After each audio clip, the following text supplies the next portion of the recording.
Rejoignez Rose TV Network pour les échanges, les partages autour de l'entrepreneuriat, du management de projet, des métiers dans l'IT et de l'intelligence artificielle.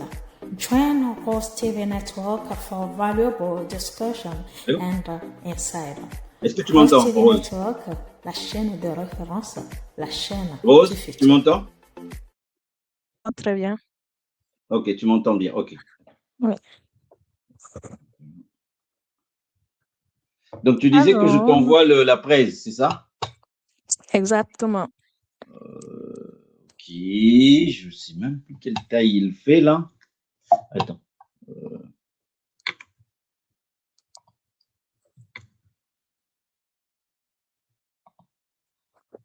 Bienvenue à tous, bienvenue chers internautes. Nous sommes déjà en live sur LinkedIn, Facebook et puis YouTube. Pour ceux qui viennent de se joindre à nous, bienvenue. N'hésitez pas à nous dire dans les commentaires où est-ce que vous êtes connectés. Alors, aujourd'hui, nous sommes là pour échanger, partager autour de la thématique transformation digitale, perception du secteur public africain. Nous sommes très heureux d'avoir parmi nous Renato Nusumbo. Donc, nous allons prendre quelques minutes pour vous le présenter avant de se lancer dans le vif du sujet. Pour sa présentation, nous allons la faire en anglais. Voilà, pour ceux qui sont anglophones ou même les francophones qui apprennent l'anglais, voilà, ça serait l'occasion justement de pratiquer. Alors, bonsoir Prince, je vous suis depuis Congo-Brazzaville. Prince, bienvenue, nous sommes très heureux de vous avoir parmi nous. Donc, nous allons passer à la présentation de notre invité en anglais. Renato Nusumbo is an executive MBA holder and a consultant specializing in IT infrastructure, cybersecurity, and digital transformation. He shares insight on career development, emphasizing the importance of continuous learning and resilience. His post often reflect his journey from a medical student to a tech professional, advocating for youth empowerment and the inclusion of women in STEM fields.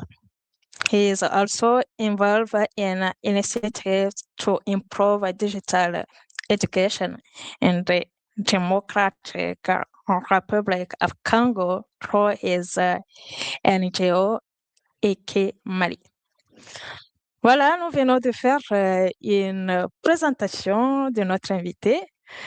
J'espère qu'il va se joindre à nous. Nous allons l'ajouter à l'écran.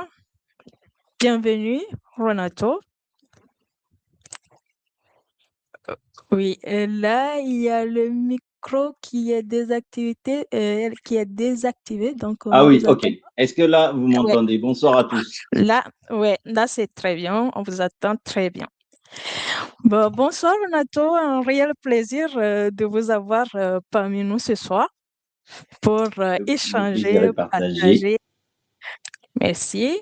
Échanger autour de cette thématique transformation digitale, perception du secteur public africain. Alors, dans un premier temps, nous allons vous donner la parole pour nous donner la perception ou la définition de la transformation digitale. Est-ce que vous avez peut-être quelque chose à partager avec nous? Voilà. Vous avez un Oui, j'ai partagé la présentation D'accord. Rose. Alors, Je l'ai envoyé par ok. mail. OK. Donc, on l'ajoute tout de suite pour la présentation. Alors, let's go. On va y arriver. Tac, tac, tac. Parfait, je l'ai. Alors, hum, ça se charge. OK, OK, OK. Ça va se charger dans quelques secondes. Donc, si vous êtes connecté actuellement, que ce soit sur LinkedIn, YouTube, Facebook, n'hésitez pas à faire les partages au maximum. Et si vous venez de se joindre à nous, dites-nous dans les commentaires d'où est-ce que vous êtes connecté. On a déjà Prince Lebois qui nous vient du Congo-Brazzaville.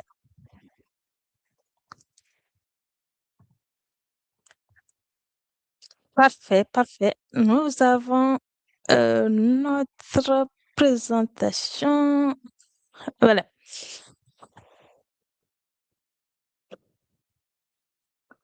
Voilà, donc nous allons revenir sur notre première question sur la transformation numérique. Qu'est-ce qu'on attend par transformation digitale ou transformation numérique? Renato, tu as la parole. Oui, donc en fait, déjà avant d'avancer, hein, donc effectivement, j'ai eu droit à une présentation en anglais. Donc Rose, est-ce que on peut basculer sur la page, la deuxième page? Je te laisse défiler. Et donc en fait, D'accord. là l'idée, c'est juste on va avoir un moment de partage, mais je vais me présenter. C'est ce qui a déjà été fait. Donc je m'appelle Oui. Renato, j'ai 47 ans. Je me définis comme un tech évangéliste parce que un peu comme à cet instant-là, on partage la bonne nouvelle du numérique. Je suis entrepreneur et j'ai une entreprise qui accompagne les entreprises dans la transformation numérique et en parallèle, j'ai aussi une ONG qui s'appelle Aquilimage. Et donc, si on avance, si on avance, j'ai eu des expériences variées dans plusieurs entreprises et aussi que ce soit en Afrique ou en international. Et pour répondre à la question dans le prochain slide, c'est quoi la transformation numérique? Donc, en fait, comme vous pouvez le voir, déjà, en fait, il y a des moments où on parle de transformation numérique, il y a des moments où on parle de transformation digitale.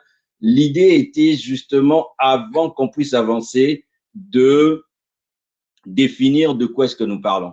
Donc, dans le prochain Exactement. slide, vous allez voir que, au fait, est-ce que nous devons parler des transformations numériques ou nous devons parler des transformations digitales? Alors, la réponse va être celle-ci. En tant que francophone, nous Oui. parlerons de la transformation numérique parce que le digital, c'est en anglais. Donc, on dira digital transformation et Oui. on dira transformation digitale. Mais là où ça devient un peu vicieux, et certainement qu'au travers de cet instant aussi, nous allons alterner à la fois transformation numérique ou digitale.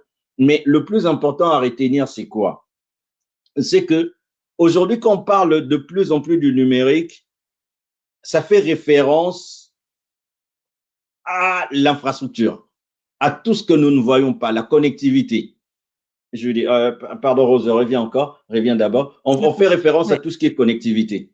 Et quand nous parlons du digital, nous faisons de plus en plus référence aux usages avec le doigt, digit en anglais. Donc aujourd'hui, on est dans un monde où nos usages sont de plus en plus numérisés autour du smartphone avec le doigt. Mais en fait, l'idée, c'est juste que de manière interchangée, on utilisera les deux termes, mais en fait, je veux dire, ce que nous devons retenir, c'est que, en fait, dire transformation numérique ou transformation digitale, c'est un peu un faux ami. Alors, je ne l'ai pas mis, mais en fait, c'est quoi la transformation numérique? Il y a plusieurs définitions, mais la définition que j'apprécie énormément de la transformation numérique, c'est la transformation numérique, c'est exploiter la puissance radicale d'Internet. Qu'est-ce que cela signifie? Dans le prochain slide, En fait, nous allons voir, avant de parler des transformations numériques, nous devons d'abord un peu comprendre d'où nous venons. D'où Exactement. nous venons. Il faut toujours savoir d'où on vient pour se projeter, Exactement. pour savoir là où on va aller. Exactement. Oui, En fait, je veux dire, je veux dire, au début du 19e siècle, en fait, voilà, on avait les papiers, on avait les journaux, tout était, je veux dire, on était plutôt dans un monde analogique avec du matériel et les papiers. Et les débuts du 20e siècle, c'était la radio et la télévision. Et je veux dire, la moitié du 20e siècle, c'est la naissance d'Internet. Et en fait, aujourd'hui, on parle de transformation numérique, mais pendant longtemps, on a parlé de la tech, on a parlé de NTIC, on a parlé de TIC. Qu'est-ce que cela signifie? D'ailleurs, en fait, en temps normal, on ne devait même pas parler de la tech.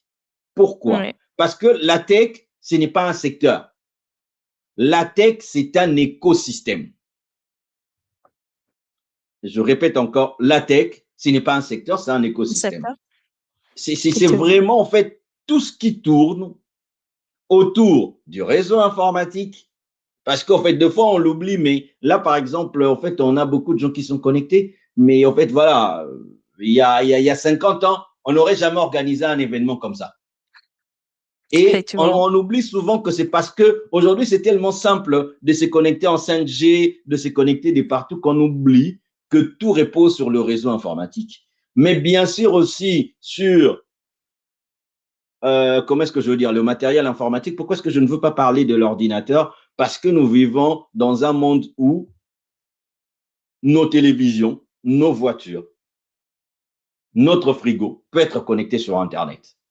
Donc, en fait, c'est pour ça que je parle plus de matériel informatique que du PC. Aujourd'hui, la tablette, les frigos, les congélateurs, je veux dire notre voiture, hein, par exemple, là, j'ai mis Tesla, c'est un peu la référence et tout. Aujourd'hui, Tesla, vous le laissez là, ils veulent faire une mise à jour logicielle. En fait, une voiture aujourd'hui, c'est un peu un ordinateur sur 4 roues.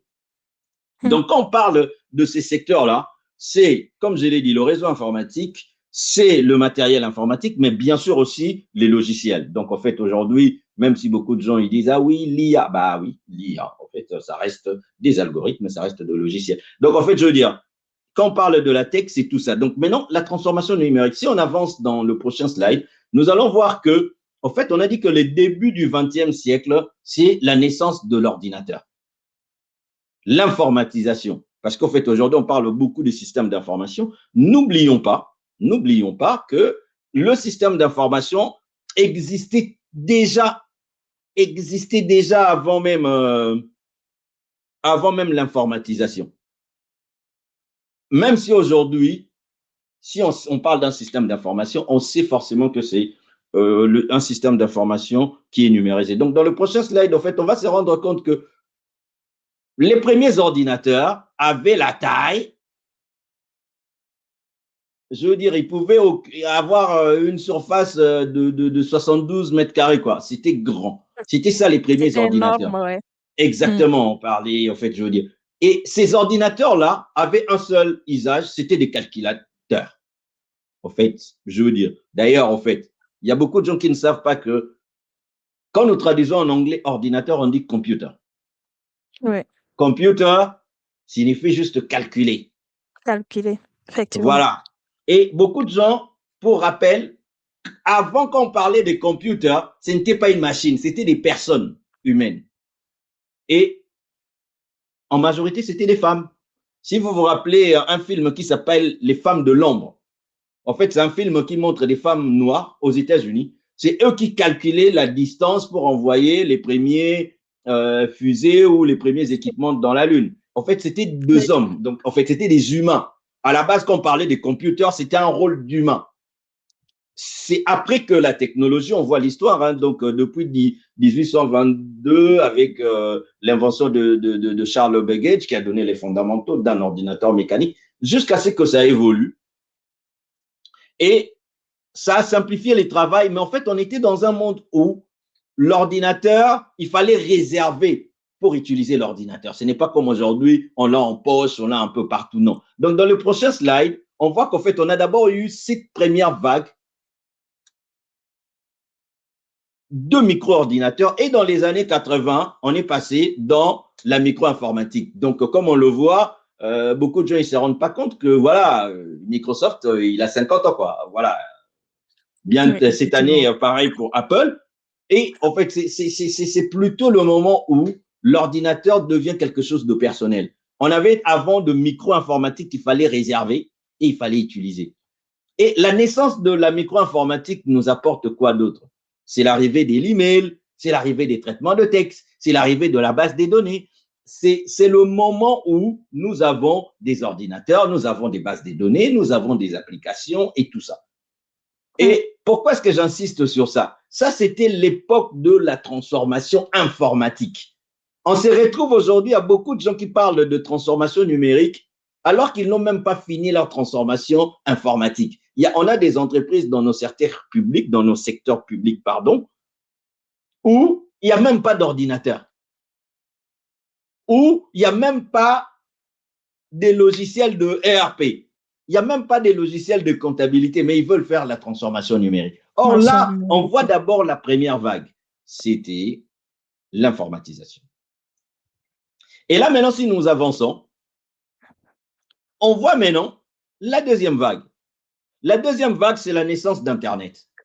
Et on rappelle que Internet est né d'abord dans les débuts des années 60 avec la création, en fait, c'est pendant la guerre froide, hein, je veux dire, c'est l'ARPA, qui est un service du département de la défense américain, ok, qui se sont dit, mais écoutez, on est en pleine guerre froide. Si par hasard, comme les Américains craignaient que le Russe ne puisse se balancer quelque chose, ils se sont dit, bah oui, mais en fait, en cas d'attaque nucléaire, qu'est-ce qu'on peut inventer pour nous permettre qu'il y ait une continuité de service? C'est comme ça qu'en fait, je veux dire, cette agence, Advanced Research Project Agency, ARPANET, du département de la défense américaine, c'est eux maintenant qui ont créé ces réseaux qu'ils ont appelés ARPANET. Donc, et puis, c'est comme ça qu'on voit qu'avant c'était ARPA et après ça devient DARPA. Le D, c'est pour de la défense. Donc, pendant cette période-là, en fait, on a connecté plusieurs universités américaines, on a connecté aussi plusieurs, je veux dire, organismes du département de la défense américaine. Et en 1986, on a séparé le réseau militaire et le réseau qui connectait les universités. Et donc, en fait, on a eu un peu le côté militaire et le côté civil. C'est le côté civil là qui est le backbone ou qui est le cœur ou la colonne vertébrale d'Internet que nous connaissons aujourd'hui.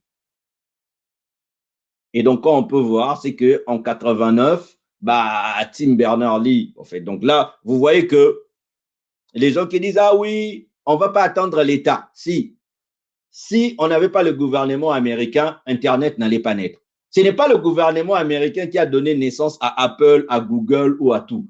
Mais c'est eux qui ont permis la naissance d'Internet. Nous parlons du secteur public africain.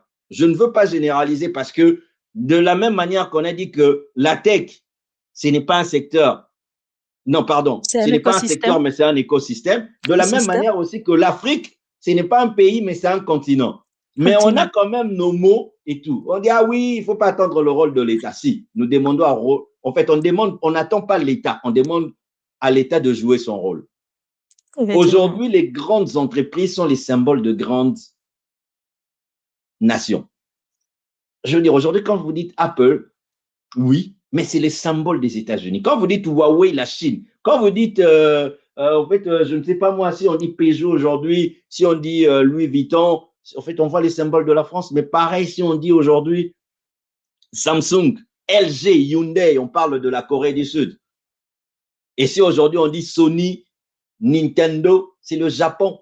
Je veux dire, pour nous, les pays africains, quel nom d'une entreprise, pas les entreprises publiques, mais une entreprise privée qui va symboliser nos nations. Bref, je reviens dans ce que je disais. Donc, en fait, on voit qu'en 89, ça c'est en Suisse, hein, en fait, voilà, Tim Berners-Lee, hein, parce que l'Internet, oui, c'est une invention américaine, mais c'est plusieurs inventions. l'arrivée du web, aujourd'hui tout le monde utilise le web. Et voilà, donc on a vu en 94 la naissance du protocole HTTP. Bah, la même année, on enchaîne avec l'arrivée de Yahoo, l'arrivée de Amazon.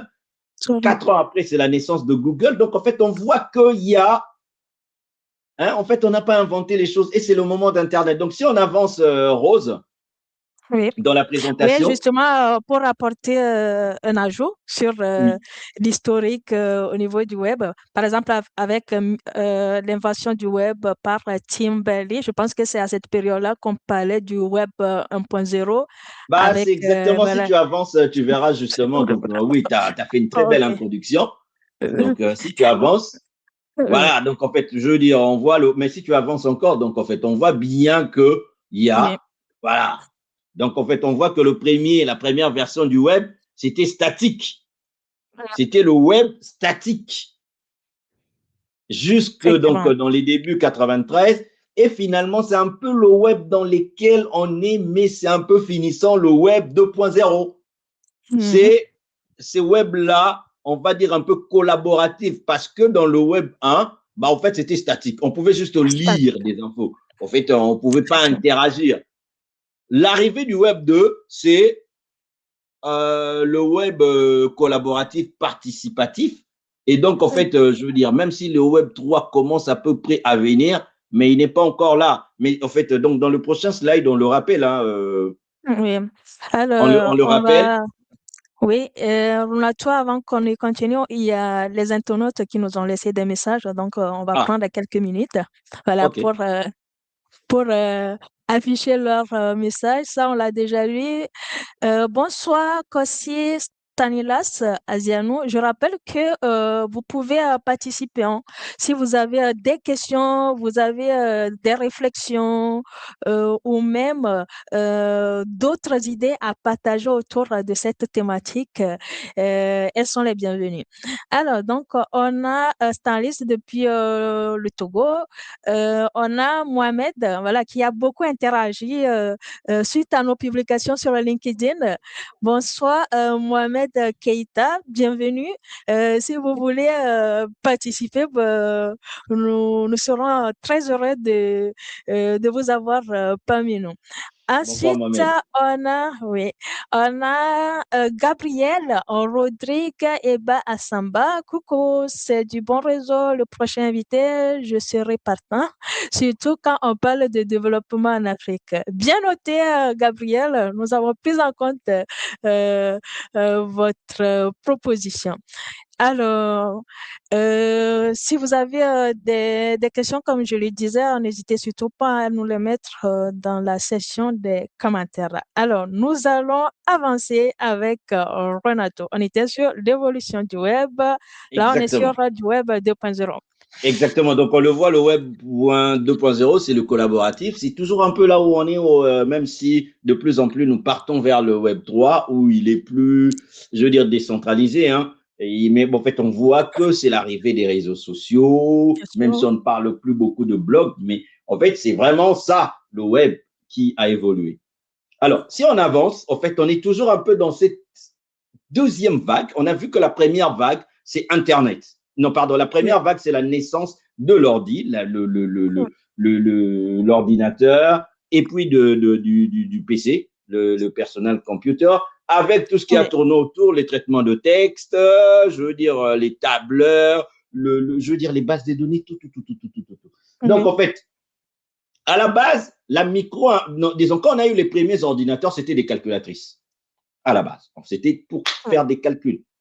Par contre, quand nous avons basculé maintenant dans la micro-informatique, bah, en fait, on a permis de faire plus de choses.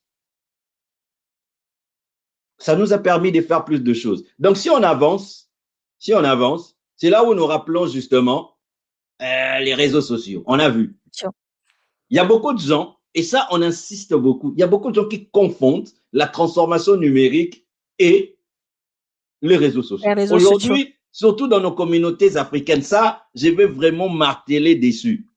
Je vais vraiment insister dans le sens que pour beaucoup, transformation numérique est égale créer des pages sur les réseaux sociaux ou bien créer des sites Internet. Oui, mais pas que. Nous voyons même des gens qui croient, parce qu'ils peuvent créer une page Facebook, les community managers ne sont pas des experts de la transformation numérique. Non. Ça, c'est de un. De deux, les réseaux sociaux ne sont pas des outils d'informaticiens. En fait, il faut qu'on se les dise. Aujourd'hui, ce n'est pas parce que tu es informaticien que tu vas tout faire. Je donne un exemple. Je dis toujours, l'IT, le numérique, c'est un métier qui est transversal. Aujourd'hui, vous trouvez un logiciel SAP, c'est un logiciel pour les gens de la comptabilité, le RH et tout ça. Les gens, par exemple, qui font les designs, ils vont utiliser Photoshop. Chaque métier a ses outils numériques. Donc, les réseaux sociaux aussi, c'est exactement, moi je dis toujours, n'oublions pas que quand on parle de marketing et communication digitale, avant digital, il y a marketing et communication. Donc, c'est un métier. C'est exactement comme le métier des arbitres de foot. Avant, les arbitres n'avaient pas des VAR. Aujourd'hui, ils ont la VAR. C'est un outil numérique d'aide pour prendre de bonnes décisions. Mais si on enlève la VAR, l'arbitre peut toujours faire son métier. Donc, ça signifie qu'aujourd'hui, on voit que tout le monde, il suit juste une formation de 2 jours, il devient expert de la... Non, publier sur les réseaux sociaux et communiquer, c'est 2 choses différentes. Ce n'est pas parce que je publie sur les réseaux sociaux que je deviens un expert du marketing. Et pire encore, nous vivons en fait dans un monde où, parce qu'en fait, notre perception du marché africain, chez nous, on se retrouve avec des entreprises qui n'ont pas de système d'information, qui n'ont même pas ce qu'on appelle l'IAM, Access and Identity Management, la gestion des identités et des accès. Ils n'ont même pas ça. Les gens n'ont même pas d'ordinateur, mais ils ont des pages sur les réseaux sociaux. Et là, quand ils créent, en fait, dès que vous entendez un projet de transformation numérique, on sait que c'est marketing et communication digitale. Communication digitale. Loin de moi de rabaisser le métier des gens. Je dis juste que faisons très attention. Je veux dire, les réseaux sociaux, ce sont des outils de communication avec le monde extérieur et le client. Donc, si nous avançons, bah, en fait, exactement ce que j'ai dit. Et on a parlé de la première vague de l'ordi. On a parlé de la deuxième vague de la naissance d'Internet. Mais Internet n'est pas toujours de la transformation numérique. Quand est-ce que la transformation numérique, qu'est-ce que nous apporte maintenant Internet? Internet, au fait, c'est ce que j'ai dit, que la transformation numérique, c'est exploiter la puissance d'Internet. Qu'est-ce qu'Internet nous apporte? Donc là, si on avance, l'Internet permet quoi? En fait, la transformation numérique, c'est aussi ce qu'on appelle la 4e révolution industrielle. La première, c'était la machine à vapeur. Deuxième, l'électricité et le pétrole. Troisième, bien sûr, l'ordinateur, mais transformation numérique, c'est encore un autre level. C'est un autre niveau. Comment est-ce qu'on le perçoit? Parce qu'en fait, je dis, avant Internet, comme on a dit, bah, les gens, la comptabilité, on le faisait déjà, il y avait des logiciels SAP, il y avait déjà ça. C'est pour ça que j'ai dit, avant de dire, oh non, on va faire un projet de transformation numérique, est-ce que vous avez déjà fini votre transformation informatique? Alors, qu'est-ce que nous apporte Internet? Donc, si on avance, Rose, Oui.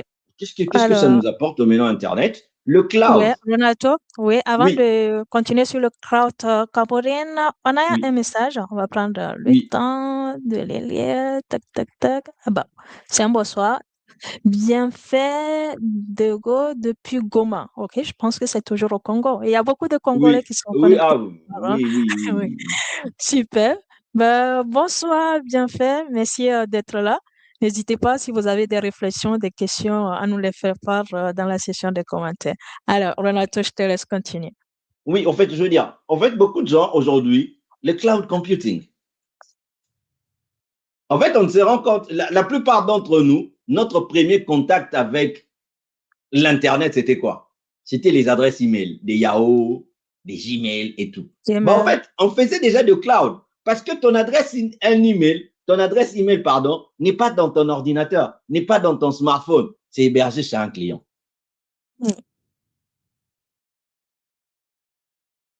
Et on ne peut pas parler du cloud sans parler de la virtualisation. C'est justement la virtualisation, qui est d'ailleurs une technologie qui date des années 70, en 1970, où on pouvait virtualiser parce que en fait, je vais essayer de m'expliquer. C'est qu'aujourd'hui, quand vous avez un ordinateur a ce qu'on appelle le hardware, qui est le physique, et la partie software, qui est le logiciel. Et les logiciels, il y a quoi? Il y a le système d'exploitation avec nos logiciels d'application. Mais en fait, dans un ordinateur, vous ne pouvez pas faire tourner à la fois plusieurs systèmes d'exploitation. La virtualisation, c'est une technologie qui permet de faire tourner plusieurs systèmes d'exploitation en même temps. Donc, c'est ce qui a permis, donc en fait, les leaders mondiaux, bon, même si maintenant c'est un peu moyen, c'est VMware, qui existe depuis 1998. C'est eux qui ont permis à ce que je donne un exemple, Amazon. Amazon, ce qui arrive très souvent avant la virtualisation, je donne un exemple. Si vous avez un projet pour tester une nouvelle application développée, vous devez acheter un serveur physique. Donc, ce qui est arrivé, par exemple, chez Amazon, c'est que, en fait, au moment des fins d'année ou quand ils faisaient des choses, ils devaient augmenter parce que le trafic augmentait. Il devait avoir plus d'ordinateurs, il devait avoir plus de stockage et tout ça. Et en fait, une fois que cette période-là finissait, ils se disaient, mais bon, on laisse. Jusqu'à ce que, parce qu'en fait, il y a beaucoup de gens aussi. En fait, à la base, Amazon, ce n'est pas une entreprise de numérique. Amazon, c'est une entreprise de logistique. Amazon.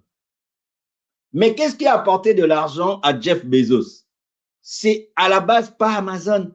C'est justement en 2022 quand ils se sont rendus compte, mais au fait, nous, de fois, on a des on a des stockages, on a de la puissance, mais de fois, on l'utilise même pas, on l'utilise que dans des périodes comme ça. C'est là où ils ont développé AWS, Amazon Web Services. Les fondamentaux du cloud en 2022. Jusqu'à ce que Microsoft suive aussi, Azure. En fait, qu'est-ce que cela nous permet? Aujourd'hui, je veux dire, aujourd'hui, si je crée ma startup, je vais aussi un peu parler des startups là. Je veux rappeler aussi que quand vous dites qu'est-ce qu'une startup, toute entreprise nouvellement créée n'est pas forcément une startup. Parce que nous là, on se réveille comme ça, oh non, j'ai ouvert ma boulangerie, startup. Non, non, non, non, non. Toute entreprise nouvellement créée n'est pas une startup. On parle de start-up quand? On parle de start-up quand vous apportez une idée innovante. C'est-à-dire, oui, vous pouvez ouvrir votre boulangerie, mais peut-être parce que vous dites que, ah non, moi, ma boulangerie, on ne va pas faire la farine de froment. On va peut-être utiliser, je le dis comme ça, la farine de banane plantain. Ah, là, vous êtes une start-up parce que vous apportez une innovation. Mais aujourd'hui, on a même des start-upers, il est juste un start-upper parce qu'il a créé une boutique. Et les CEO, la CEOisation et la start-upisation de l'entrepreneuriat. Nous, on aime les titres. Non. Bref, ce que j'allais dire aujourd'hui, si je crée mon entreprise, aujourd'hui, avant, si je voulais, si j'ai besoin des serveurs, je devais aller acheter des serveurs physiques. Il faut qu'on me l'installe. Donc, aujourd'hui, avec le cloud, pas besoin. Vous allez chez Amazon, vous allez chez Azure, à un instant T, vous consommez vos serveurs. Et même, en fait, je veux dire, au début, vous voyez que vous n'avez même pas beaucoup de besoin de dépenser. Bref, le cloud computing, donc c'est une technologie qui permet d'utiliser des ressources de serveurs qui sont à distance. Aujourd'hui, en fait, je veux dire, les trucs là où avant tout le monde avait une salle serveur avec plein d'ordinateurs dedans, c'est fini. Mais on a déjà vu des choses dans nos communautés africaines là parce qu'on parle de ça. On sait que quelqu'un, lui, il ne gagne l'argent que… Non, c'est bon, Rose, merci, tu peux déjà avancer. Lui, il ne gagne l'argent que parce que, il faut tout le temps acheter des serveurs. Maintenant, si vous voulez rapporter de la virtualisation, ça, c'est ce que nous on fait. Moi, j'ai une entreprise où nous accompagnons justement les entreprises dans leur transformation numérique autour des infrastructures numériques. Non, aujourd'hui, j'ai un projet, on a 20 serveurs. On a besoin de 20 serveurs. Je ne veux pas aller acheter 20 serveurs physiques. On peut en acheter 3, on le virtualise, ou on peut aller dans le cloud. Donc là, en fait, on voit plusieurs modèles de cloud. Donc, en fait, voilà, on peut avoir de l'infrastructure ou bien on peut avoir des plateformes, donc ce qu'on appelle les IaaS. Aujourd'hui, mes serveurs, je peux l'avoir chez Amazon. Je peux avoir du PaaS. Et je donne l'exemple quand nous hébergeons notre application ou notre site web ou le SaaS. Les SaaS, je donne l'exemple comme Gmail. Il héberge c'est une application de mail qui est hébergée, voilà. Et on a plusieurs types de cloud, donc en modèle de service. Donc, en fait, aujourd'hui, en fait, on parle aussi de l'Internet des objets. L'Internet des objets, c'est ce que j'ai dit. Aujourd'hui, une voiture, c'est quoi? Une voiture, c'est un ordinateur sur 4 roues. Aujourd'hui, on parle de télésanté. Aujourd'hui, on parle qu'en fait, des villes intelligentes. Hein? On connaît des villes où il y a des embouteillages. Oui, les embouteillages sont partout. Mais aujourd'hui, voilà, tu peux dormir, ta montre connectée peut regarder tes poules et tout ça. En fait, il y a beaucoup de choses sur lesquelles, en fait, on vit dans un monde aujourd'hui qui a tellement évolué. Effectivement. Et en fait, aujourd'hui, on le voit même, je donne un exemple, aujourd'hui, dernièrement, Air France, j'ai pris un vol de Air France et ils utilisaient quoi, comment il s'appelle encore, les Starlink. Je veux dire, tu te connectes pratiquement au débit, quoi. Alors qu'il y a même des aéroports aujourd'hui qui n'ont pas de Wi-Fi. Bref, on avance. L'Internet des objets. Oui, c'est une parenthèse. C'est une balle perdue. OK. Donc là, en fait, je dis le big data. Ouais. Le big data, en fait, aujourd'hui, justement, on a parlé du cloud. Le cloud nous permet maintenant d'avoir des espaces de stockage illimités. Je veux dire, avant, quand tu avais même 1 giga, c'était beaucoup. Aujourd'hui, on a nos téléphones qui ont un téra. Je veux dire, voilà. Qu'est-ce que le big data permet? Donc, les big data, c'est exactement tout ce que nous dégageons nous générons comme données. Nous vivons dans le monde de la data, actuellement. Nous vivons dans le monde de la data. Tout ce que nous faisons, nous générons de données. Et qu'est-ce que ces données nous servent? Si on avance, en fait, ça nous aide à prendre des décisions. Le SMS pour voir nos tendances. En fait, vous l'avez déjà vu, en fait, vous le voyez même sur Amazon. Qu'est-ce qui se passe, en fait, je veux dire, ah oui, vous avez acheté tel livre, mais on vous recommande. Ou, en fait, on sait que vous avez vos habitudes, ou peut-être tu as commandé une couche la première fois, la deuxième fois, tu as commandé un truc pour une alimentation pour bébé. Ah oui, lui, ce sont ses habitudes, c'est qu'il a un enfant. Bref, on comprend tes habitudes. Tout ce qu'on a cumulé comme données là. Et donc, si on avance, le big data, pour atterrir où? Dans l'IA. L'IA, si on le regarde, l'IA ne date pas d'aujourd'hui. L'IA a commencé dans les années 50, l'IA. Maintenant, là, en fait, on a vu, j'appelle ça les ayatollahs de la pensée unique. Ils étaient spécialistes de marketing digital, mais on a vu ChatGPT naître. Eux, ils deviennent déjà des experts de l'IA. Non. Ce n'est pas parce que tu maîtrises des prompts, des chats GPT que tu deviens un expert. L'IA, c'est de la mathématique. Donc, en fait, je veux dire, Alan Turing, dans les années 50, a fait une publication pour faire un test. Il voulait que l'ordinateur pense comme un humain. En fait, deux fois, nous ne nous rendons pas compte que l'ordinateur, c'est la machine la plus bête au monde. Dans quel sens? L'ordinateur ne fait que ce pourquoi il est conçu. Est-ce que j'ai un smartphone ici, est-ce qu'il peut voler? Non. Pourquoi? Parce qu'il n'a pas été conçu pour. Alors, on a vu qu'à la naissance de l'ordinateur est puissant pour faire des calculs. Il va te faire des calculs mathématiques des dingues. Mais les anciens ordinateurs, là, n'étaient pas capables de faire des choses basiques que nous, les humains, nous faisons, comme différencier un chat, reconnaître un animal. Non, on ne l'avait pas. Alors, donc, ça a suivi dans les années 50, toujours, on a commencé à faire des ateliers et tout. On a commencé à faire des ateliers pour parler de ces thèmes-là. Mais en fait, à l'époque, là, les ordinateurs n'étaient pas puissants. Et aujourd'hui, peut-être les gens, en fait, quand tu dis aux gens que l'IA, ce sont des algorithmes. Oh non, l'IA, c'est des algorithmes. Mais en quoi est-ce que c'est différent des algorithmes d'avant et des algorithmes, en fait, de l'IA? L'IA, c'est de la maths, hein, je veux dire, c'est de maths. Qu'est-ce qui change? On a dit que l'ordinateur était puissant pour faire des calculs, de puissance que nous, on ne peut pas. Mais par contre, il ne pouvait pas reconnaître que, ah, ça c'est Rose, Rose c'est une femme, ah, la peau noire. Non. C'est pour ça que l'IA aussi, l'IA n'est pas un secteur. L'IA aussi, c'est un écosystème. Et une des branches de l'IA, c'est justement le machine learning. Le machine learning, c'est quoi? Je ne suis pas un expert de l'IA, mais voilà, je ne suis pas un expert de l'IA. Mais qu'est-ce que permet le machine learning? C'est justement, en fait, on a vu que Internet a permis les clouds. Le cloud nous a permis d'avoir une puissance illimitée des stockages. Donc, on dit que le ML est une application qui permet aux machines d'extraire des connaissances à partir des données. On a parlé du big data.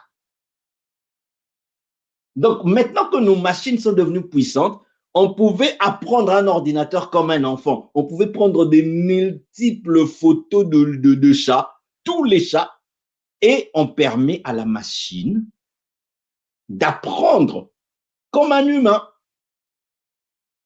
Et en fait, c'est pour ça qu'en fait aussi, je veux aussi ouvrir une parenthèse parce que entre les années 50, là, quand l'IA, on en parlait, le problème, c'est que dans les débuts des années 70-80, Hollywood a pris ça. Et beaucoup de gens aujourd'hui, quand ils parlent de l'IA, ils ont seulement l'image de Terminator. Oh non, l'IA va nous tuer. Non, l'IA ne pense pas.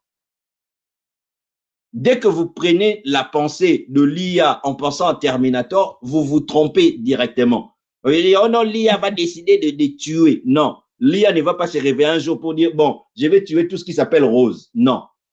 Sauf si un abruti d'humain comme nous, là, parce que la bêtise, elle est humaine, si le programme, il ne va pas se dire, ah oui, Rose, là, ah, moi, je vais tuer tout ce qui s'appelle Rose. La machine ne va pas se décider un jour de dire que non, je vais vous tuer. Non. Il a appris quelque part. Exactement. Donc, le machine learning. Oui, Renato, un instant. On a quelques questions. Nous allons prendre quelques minutes avant de continuer. Alors, on a d'autres emails qui nous dit, j'aimerais savoir la différence qui existe entre un système distribué et le cloud, il voulait dire, voilà, et le cloud computing.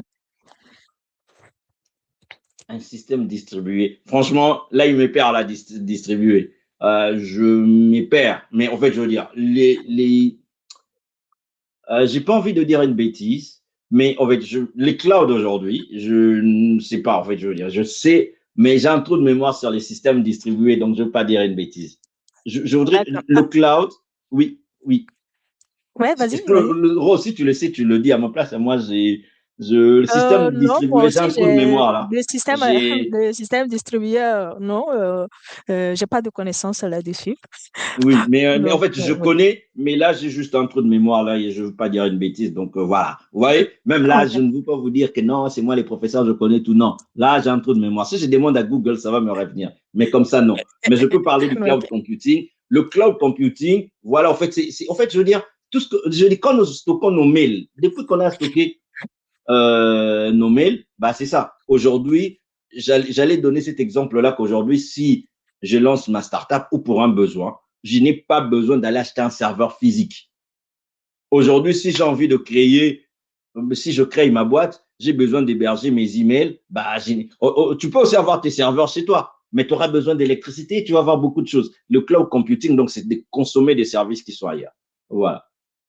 Mais Rose, tu n'as pas aussi choisi la meilleure des questions. Oui.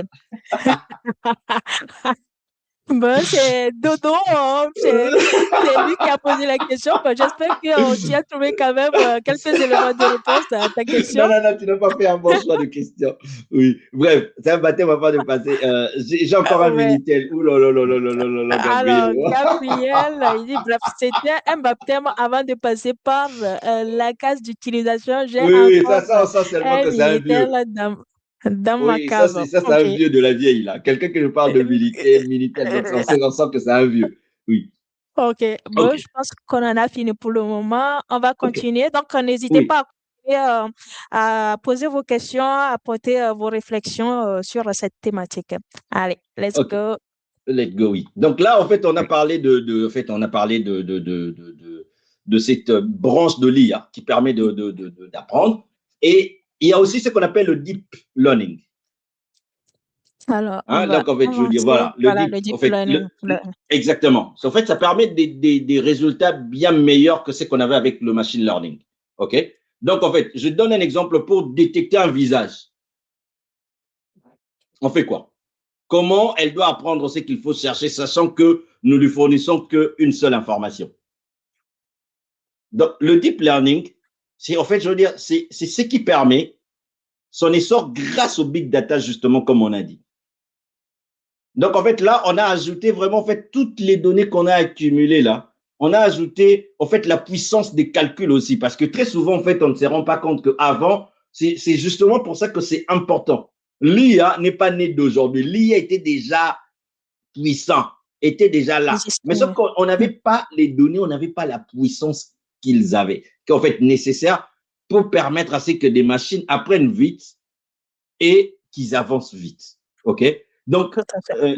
si on peut avancer, à part le Oui, deep learning. Donc, en fait, oui. on le voit aujourd'hui où on atterrit un peu là où nous aimons, les Ouais, experts, ChatGPT. chat Les GPT. espérants. Ouais, yeah. Exactement. Oui. Maîtriser les prompts chat Mhm. GPT ne fait pas de nous des experts. En intelligence artificielle. Voilà. On est, non. Non, non, non, non, non, non, non, non, non, non. Les IAG ne sont pas, en fait, je veux dire, même quand on dit l'IA, on a dit que la tech, c'est Mm, un écosystème. L'IA aussi, c'est effectivement. un Si c'est un écosystème. écosystème. Exactement. Donc, en fait, on n'est pas juste là. Les gens se réveillent un matin. Je veux dire, oui, je suis un expert parce que je sais taper les prompts. Non. Non, pas du tout. Je veux dire. Et on pose encore, en fait, je vais en profiter, les gens ils posent cette question. Ah oui, l'IA va nous remplacer. Non, l'IA ne va pas nous remplacer. L'IA va faire de nous des humains augmentés. Tout à fait. Je donne un exemple. Au fait, l'IA, c'est un peu comme si on te mettait une nouvelle armure de super-héros. C'est un peu comme le truc de Iron Man. Donc, l'IA, c'est quoi? L'IA, est-ce que l'IA va nous remplacer? Non. L'IA ne va pas nous remplacer. L'IA. L'IA va faire de nous des humains augmentés. Vous savez, en fait, avant l'industrialisation, pardon, a permis de nous passer de la limite de force humaine et animale. Parce qu'avant, quand on faisait les champs, quand on était fatigué, jusqu'à ce qu'on s'est dit, ah, mais moi, labourer la vache là peut faire à ma place. Oui. On a encore connu encore la limite de la force animale. Et puis, qu'est-ce qu'on a fait? On a basculé dans l'industrialisation, ça nous a permis de nous dépasser. L'IA va aussi nous permettre exactement la même chose, de dépasser le limite, de dépasser le limite de notre force physique. Non, pardon, de notre force intellectuelle. Tout à Le fait. travail qu'on faisait en 30 jours, aujourd'hui, tu peux le faire en une heure. Hein? J'aime beaucoup cette analogie. Quelqu'un disait que on peut abattre un arbre tu peux abattre un arbre en 30 jours avec n'importe quel instrument. Mais si tu prends la hache, en 30 minutes, tu le fais. L'IA va faire de nous des humains augmentés. Est-ce que l'IA va tuer des métiers? Oui. Exactement comme quand on a inventé l'imprimerie, Oui. les scribes, bye bye. Tout à fait. C'est exactement la même chose. Et on va avancer avant qu'on atterrisse. On va aussi parler d'un terme important parce que on ne peut pas parler on ne peut pas parler tout ce qu'on vient de dire de digitalisation, de tout Oui. ça, sans parler de la Transformation cybersécurité. numérique, de cloud, Exactement, oui. traitement. Il n'y a pas de transformation numérique sans cybersécurité. Mais la cybersécurité, c'est quoi?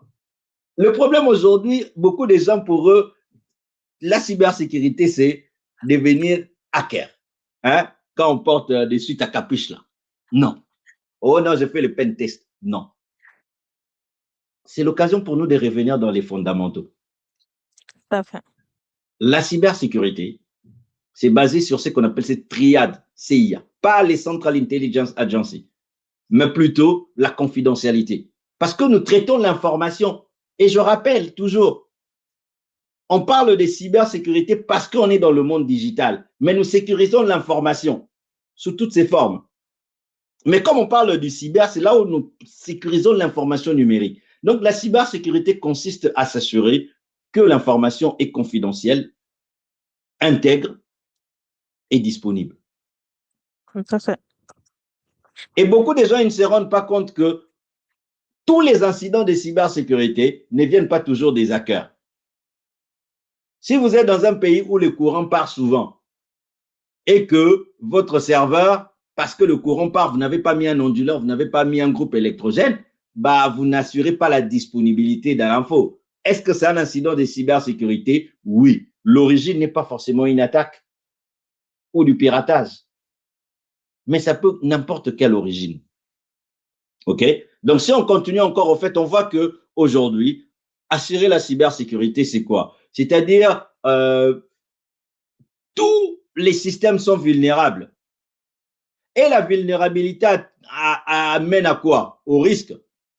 Notre métier aujourd'hui, quand on travaille dans la cybersécurité, ce n'est pas devenir hacker. C'est de minimiser le risque pour que notre système d'information ne soit pas menacé. Je donne un exemple. Dans une maison, il faut une porte. Tout à fait. Mais la porte, c'est quoi? C'est aussi devient une vulnérabilité, c'est une faiblesse. C'est comme quand vous avez un ordinateur portable, c'est pratique. Mais sa vulnérabilité, c'est quoi? C'est qu'elle est portable. On peut la voler. Effectivement.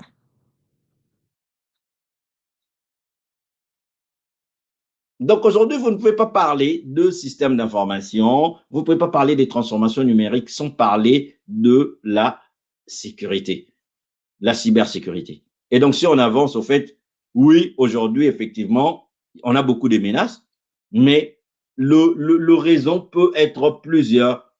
Aujourd'hui, voilà, on voit la guerre entre l'Ukraine et la Russie. Bah, les guerres aujourd'hui sont d'abord technologiques. Tout à fait. L'origine peut être une vengeance, un employé mécontent. Mais des fois aussi, au fait, aujourd'hui, on a des petits gamins qu'on appelle des script kiddie qui récupèrent juste un code. Là, il peut plomber votre système. Bref, en fait, aujourd'hui, les États aussi s'espionnent entre eux. Donc, en fait, il y a énormément de choses. Et en fait, j'aimerais bien atterrir sur une chose pour parler justement d'un sujet que j'ai déjà insisté. Toutes les personnes qui travaillent dans la cybersécurité ne portent pas des suites à capuche. On a dit que la tech, c'est un écosystème. On a vu que l'IA, c'est un écosystème. La cybersécurité aussi, c'est aussi un... Exactement. Toutes les personnes qui travaillent dans la cybersécurité ne portent pas des suites à capuche. C'est super important de retenir. Donc là, si vous voulez vous lancer dans la cybersécurité, si on peut avancer en rose. Donc voilà, vous voyez, voilà, c'est important. C'est un métier qui recrute. Hein, donc voilà, aujourd'hui, il faut y aller. Quoi. Il faut y aller. Mais en fait, y aller pour de bonnes raisons. Pas juste parce que ça paye. Mais c'est un domaine qui demande beaucoup de choses. Bref, on va atterrir sur une chose. On va atterrir sur... bah, en fait, on est en train d'atterrir là. Par où commencer pour nos entreprises publiques là, les secteurs publics? On commence par où? On commence par avoir un écosystème. Je veux dire, moi, je vois beaucoup de gens, ils disent, ah oui, on est entrepreneur. Non. En fait, pourquoi est-ce que... bon, en fait, je veux dire, il est un peu fou, mais Elon Musk. Elon Musk est d'origine sud-africaine. Ouais. C'est pas parce qu'il est blanc Elon Musk, c'est un Africain. Moi, j'ai déjà vu, oh non, on va un Elon Musk africain. Non, on en a déjà. Elon Musk, il est africain. Voilà. Il a juste la peau blanche, mais c'est un Africain. Donc, arrêtons aussi des choses. Oh non, c'est africain. Calmez-vous. Voilà. Elon Musk est africain. Et il a dit une phrase. Il avait tellement de rêves. Il a dit que le seul pays au monde où moi je peux réaliser mes rêves, c'est les États-Unis. Moi, je vois beaucoup de. En fait, ça fait longtemps que j'entends ce genre de phrases. Oh non, si l'État ne nous aide pas, on va faire seulement nous-mêmes. Et ça ne marche jamais. C'est vrai. On voit juste beaucoup de gens qui font beaucoup de bruit. J'ai même déjà vu, oh, le Netflix africain. Capote. Quoi d'autre? Oh, Iber africain. Capote. Non. Tant que nous n'aurons pas des écosystèmes favorables, ça ne marchera pas. Oh non, l'IA africain. Papa ou maman, l'IA a besoin des data centers. Les data centers ont besoin d'électricité. Vous n'avez ni l'électricité, ni les data centers. Pourquoi est-ce que vous parlez de l'IA? L'IA africain. L'IA africain où? Avec quelle électricité? Ce n'est pas pour nous minimiser. À un moment, soyons réalistes. Ne venons pas juste pour faire des déclarations pour nous plaire. C'est où? Si on n'a pas d'électricité, l'IA est gourmand dans l'électricité. On a vu dernièrement en États-Unis que le coût de l'électricité a augmenté. Pourquoi? Augmenté. Bah, exactement. Exactement. Donc, en fait, on a besoin d'un écosystème. Il y a une augmentation de consommation d'électricité, puisque voilà, les États-Unis sont quand même en avant dans l'utilisation de cette nouvelle technologie. Exactement. Donc, il faut se dire une chose que, en fait, il faut être dans cette optique-là. En fait, il faut avoir. Rose, pardon, est-ce que si tu reviens, en fait, on a besoin de l'écosystème. Je veux dire, on ne se réveille pas juste un jour, ah oui, nos entreprises, moi je le vois. En fait, il faut des acteurs. Pas juste dire, oh non, on veut un truc africain. Non, je veux dire. Et bien sûr, comme on a dit, hein, le rôle du gouvernement, je l'ai déjà dit. Je l'ai déjà dit que l'État américain n'a pas permis la naissance de Google, mais il a favorisé quoi? La naissance d'Internet. Et je veux lire, en fait, j'aime beaucoup cette phrase, c'est Xavier Niel qui le dit, les patrons de Free, le patron de 42. Il a dit, ce dont on a besoin, ce sont de marques fortes. C'est aussi un cadre qui favorise l'émergence des startups. Ce qu'il faut, c'est un pouvoir politique qui crée l'infrastructure, qui simplifie les fonctionnements de la vie. La technologie est là pour simplifier notre vie. J'aime beaucoup quelqu'un qui disait que la difficulté pour les entrepreneurs africains, c'est que même quand tu as besoin du lait, il faut que tu élèves toi-même ta vache. Aujourd'hui, quand tu crées une entreprise en Afrique, il faut que tu te battes contre l'électricité, contre la connectivité. Oui. Bref, vers beaucoup de choses. Donc, si j'avance, on aimerait vraiment rappeler c'est ça là. En fait, il y a une indépendance entre les infrastructures et les usages, comme on l'avait dit. Aujourd'hui, malheureusement, nos usages publics, on le voit. Là où nous, on s'arrête, c'est juste marketing et communication digitale. Mais ce qu'il y a dans l'ombre, je l'ai vu il y a une dizaine d'années parce que le nombre de smartphones ont explosé en Afrique. On disait, ah oui, il y a une... En fait, comment on appelle ça? Il y a quoi? Il y a une explosion. Il y a une révolution. Révolution digitale en Afrique. En Afrique. Jusqu'à ce que moi, je disais à beaucoup de gens, s'il n'y a pas de data center, s'il n'y a pas de data center, il n'y a pas de révolution. Il n'y a pas. Ah oui, mais maintenant, on a commencé à reprendre. On a commencé maintenant à avoir des data centers. Donc, si on avance comme ça, en fait, nous devons faire cette différence-là entre l'infra. Donc, si on avance, l'infra, c'est les data centers. L'infra, c'est Internet à haut débit. Aujourd'hui, on voit, oui, en fait, on le voit, les data centers. Les États-Unis sont puissants. Pourquoi? Parce qu'ils ont des data centers. Pourquoi? Parce qu'ils ont l'électricité. C'est tout ce que vous ne voyez pas. Les métiers de l'ombre, là. Il y en a marre dans nos entreprises publiques, là. Aujourd'hui, vaut mieux même parler des transports. En fait, je veux dire, aujourd'hui, marketing et communication digitale, c'est ça. Et on leur donne l'argent. Vous n'avez pas de data center, vous n'avez rien. Donc, arrêtons. Donc là, on voit les usages. Hein. Je veux dire, les usages, en fait, oui, transformation numérique, c'est juste pas le marketing et communication digitale. Oui, Rose, on peut avancer. Voilà, on a besoin de connectivité, on a besoin, voilà, et tout ça. OK? Donc, en fait, aujourd'hui, dans nos institutions publiques, là, parce que c'est ça l'objectif de notre thème. La perception, là, qu'est-ce qu'on a, nous? Bah oui, en fait, on a besoin des usages universels, comme des emails. Mais en fait, pas des emails avec IAO. Deux fois, vous allez voir des entreprises, des gens, des colonels de l'armée, ils viennent imprimer la mission qu'on leur donne, qui est censée être confidentielle, secret défense dans un cybercafé. C'est quoi? On a des entreprises où chacun amène son ordinateur. Non. En fait, demain, ce que nous voulons dans la perception de nos entreprises africaines, bah, en fait, on voudrait avoir des projets de ERP, de CRM. Pas juste, oh non, les marketing et la communication digitale. Finalement, cette page-là, c'est une entreprise publique, mais vous ne trouvez jamais d'élèves. Mais c'est toujours la publicité parce que, le préso, il a pris l'avion, il est allé dans une conférence. Mais vous ne pouvez jamais interroger pour avoir l'info sur le service que cette entreprise, les secteurs publics rend. Donc là, si on avance, voilà, si on avance, il n'y a même pas de débat. La connectivité. La connectivité. Moi, je vois beaucoup de gens, ah oui, Starlink va arriver dans tel pays. Oui, c'est bien, mais c'est l'Internet des pauvres. Heureusement que dans beaucoup de pays africains, on commence à déployer la fibre. Parce qu'en fait, je veux dire, il y avait un moment, là, en fait, je vois les VSAT. Je vois des gens qui insistaient seulement sur les VSAT. Les VSAT, c'est l'Internet des pauvres et ça coûte cher. La fibre, en fait, je veux dire, moi, je donne toujours l'exemple, la connectivité. La connectivité Internet, c'est les deuxièmes poumons économiques. Non, c'est les deuxièmes poumons à côté de l'électricité des pays émergents. J'aime toujours donner cet exemple. Si vous allez à la gare Montparnasse à Paris, pour pisser, chier, vous payez. Mais pour avoir Internet à haut débit illimité, c'est gratuit. Est-ce que vous voyez un peu la différence où les gens… En fait, je veux dire, aujourd'hui, il y a 5-6 ans, en RDC, si quelqu'un te dit qu'il regarde Netflix, tu sais qu'il a l'argent.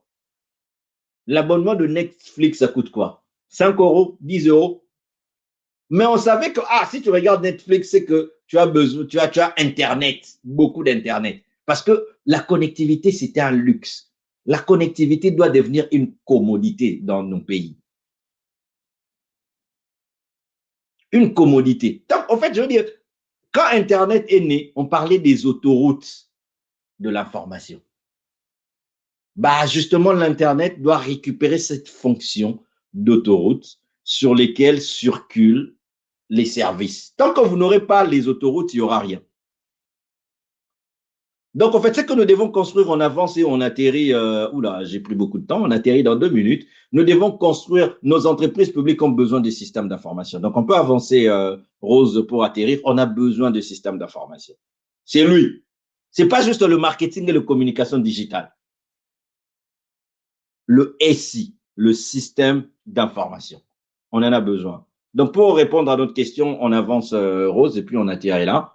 Bah, perception de notre entreprise, bah oui, au fait, on a dit, ouais, bah voilà, aujourd'hui, un projet de transformation numérique commence par un état de lieu. On a besoin des acteurs compétents et dignes de confiance. Hein.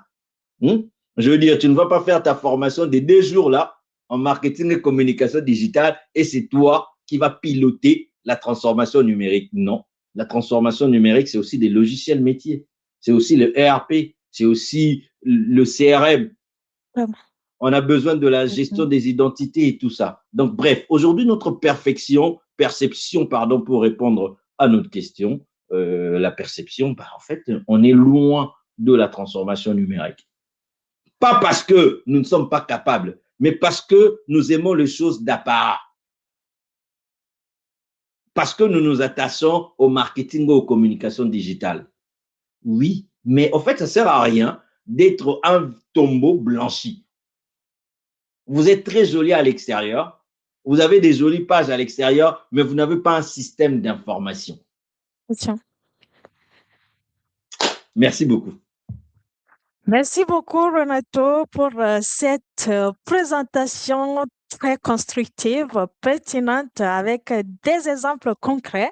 J'espère que nos internautes, tous les participants à cet événement ont pris de bonnes notes et il y aura vraiment voilà, un changement dans la perception de la transformation numérique dans certains pays africains.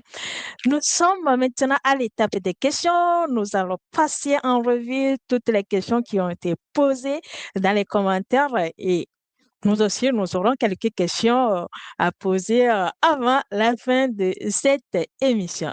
Alors, nous avons Monsieur Modibo qui nous fait un hello. Hello, Monsieur Modibo.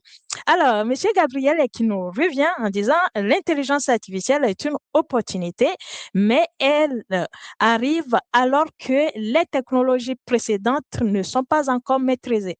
Sans base solide, le risque est de rester de simples utilisateurs. La vraie question n'est donc pas l'intelligence artificielle aujourd'hui, mais la place de l'Afrique après l'intelligence artificielle. Alors, Renato, qu'est-ce que tu penses de cette réflexion de notre internaute Gabriel Rodrigue Eba Assamba?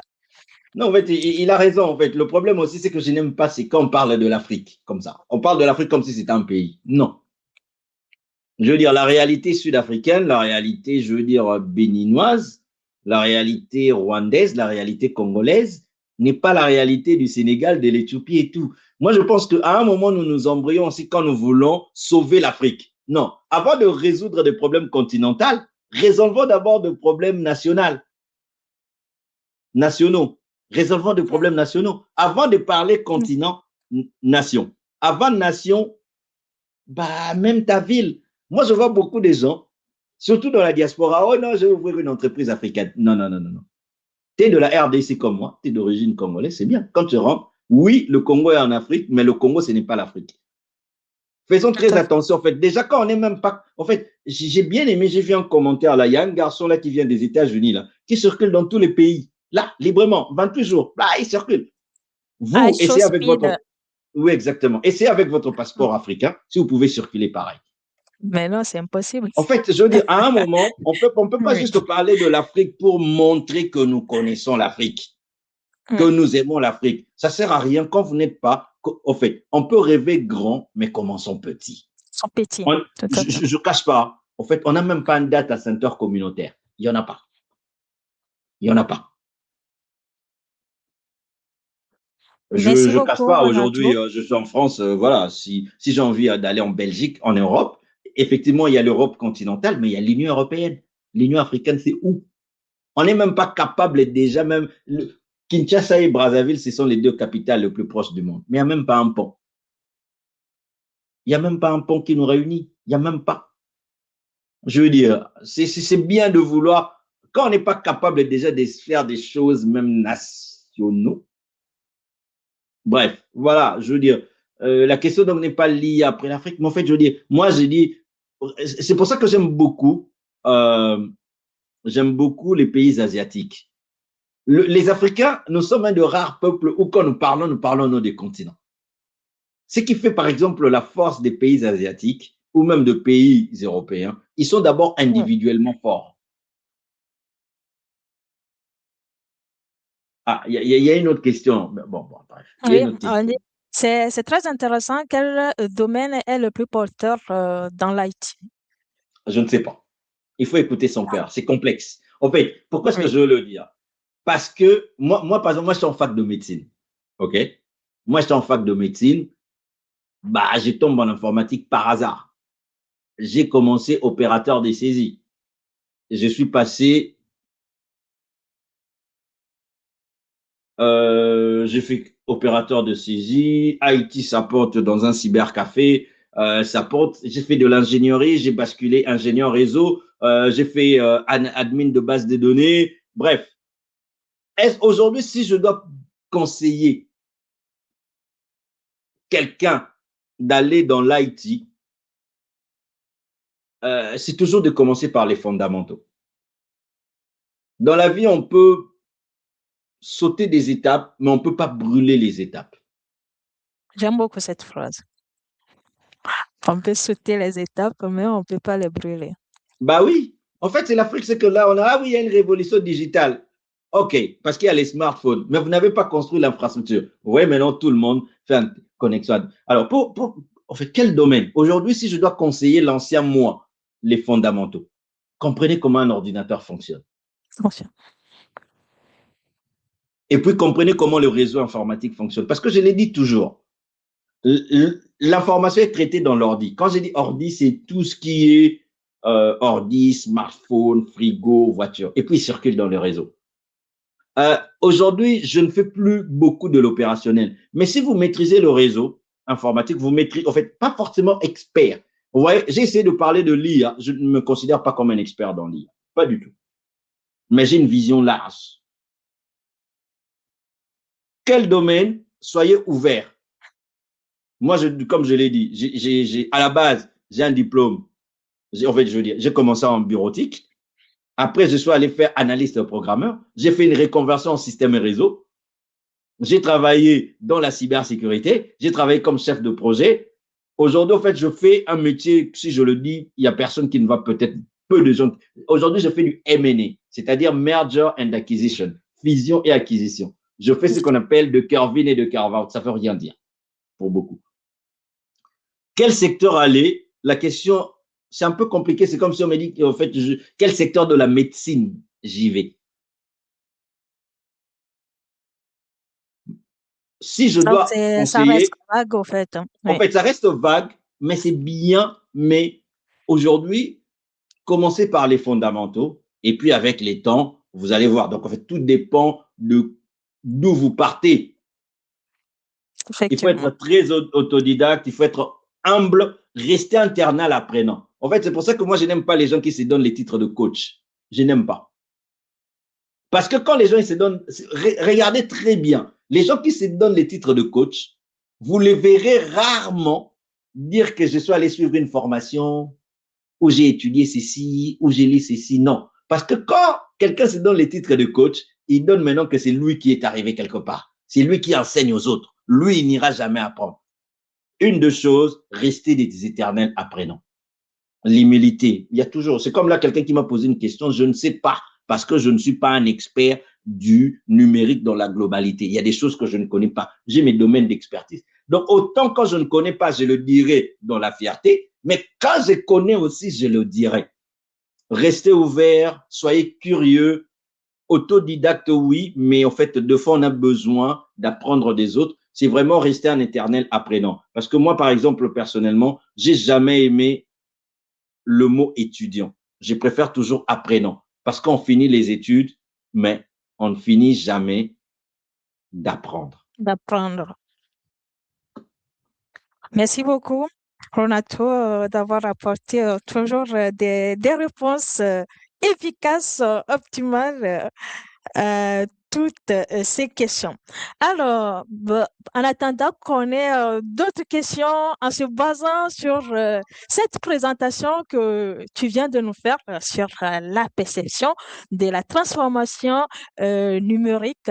Parce que voilà, tu nous as dit, il ne faut pas dire digital parce que c'est en anglais. Il faut plutôt dire transformation numérique et la perception justement du secteur public africain. Et on peut se dire, par exemple, que voilà, d'après certaines observations, que l'Afrique est systématiquement en retard en termes de digitalisation. Est-ce que tu affirmes ou tu confirmes que l'Afrique est aujourd'hui, ou certains pays africains sont en retard en ce qui concerne la digitalisation? Mais quelle Afrique? Je veux dire, le problème, c'est exactement ça. Si vous allez en Afrique Oui, du Sud, c'est autre chose. oui, En fait, c'est pour ça qu'en oui, fait, je n'ai jamais aimé ces trucs entre l'Afrique et la tech. Parce que l'Afrique, c'est un continent de 54 pays. tout à fait. Et la tech, comme on a vu, c'est un grand domaine. Oui, malheureusement, l'Afrique reste le continent où on a le moins d'électricité. Parce qu'en fait, je veux dire, aujourd'hui, les grandes nations sont symbolisées par quoi? Les deux poumons, l'électricité et la connectivité. Connectivité. En fait, je veux dire, vous allez dans un pays où vous regardez seulement les infrastructures. C'est ça ce qui définit. Ah oui, nous sommes un pays riche. Non, vous n'êtes pas un pays riche. Vous n'êtes pas un pays riche. Je suis allé à Séoul. 100 200 km². Zéro ressource. Mais ils ont Samsung. Ils ont LG. Ils ont Hyundai. J'ai vu des petits bouts de femmes comme ça. Vous voyez, les Coréens, ils sont petits. Détail, Et quand oui. tu leur poses la question, ils disent, mais qu'est-ce que vous avez? Ils ont dit une phrase. Comme on dit chez nous, le Congolais, Fimbu. Ça m'a flagellé, Fimbu. Il dit, nous, on a l'intelligence. Tout à fait. Il a dit, nous avons l'intelligence. C'est-à-dire quoi aujourd'hui? Aujourd'hui, nous vivons à l'ère de la connaissance. J'ai toujours adoré. En fait, il y a quelqu'un qui disait un truc qui m'a fasciné. Il dit, tous les composants pour créer les derniers Samsung, les derniers iPhone ont toujours été sur la Terre. On n'est pas allé les chercher dans une autre planète. Mais il a fallu un moment où quelqu'un réunit l'intelligence pour prendre toutes ces pièces-là pour concevoir un smartphone. Notre continent, des fois, nous voulons des choses d'apparence. Nous voulons les conférences où les gens sont assis pour parler. Il y a des pays que moi j'adore. Je veux dire, dernièrement, je suis allé en Côte d'Ivoire, visa en ligne. C'est ce que la technologie, le rôle de la technologie, c'est pour simplifier la vie aux gens. C'est pas pour se gonfler les torses que nous sommes une nation digitale. Simplifions la vie. Oui. Oui, j'aurais aussi une autre question en s'alignant justement avec ce retour sur expérience en Côte d'Ivoire. Est-ce qu'on peut quand même ignorer certaines innovations locales et les initiatives parfois Lesquelles? audacieuses? Parlons d'innovation. Voilà. Quoi? Quand on regarde, par exemple, au Nigeria, au Kenya ou même en Afrique du Sud, avec les infrastructures qui sont mises en place, avec les fintech, les e-government, justement, en parlant de votre visa que vous avez eu en ligne, est-ce qu'on peut Mais ce n'est pas une minimiser innovation. En fait, je dis, aujourd'hui, en fait, c'est ça ce que je suis en train de dire. Vous voyez, le problème chez nous, c'est que les commodités d'ailleurs sont de luxe chez nous. Oui. Des commodités. C'est pas, en fait, je veux dire, tout n'est pas innovation. Aujourd'hui, avoir un visa en ligne, c'est pas de. Aujourd'hui, en fait, j'étais à Séoul, j'étais à Tokyo. Ce sont des robots chez qui te font ton contrôle de passeport, quoi. Je veux dire, je ne dis pas qu'en Afrique, il n'y a rien. On est d'accord? Et je veux le répéter. Par exemple, l'Éthiopie. Aujourd'hui, Ethiopian Airlines, c'est une des plus grandes compagnies, c'est la plus grande compagnie aérienne africaine. Oui. Africaine. Mais ils ne se sont pas mis à fabriquer les avions. Ils achètent l'avion chez Airbus et Boeing.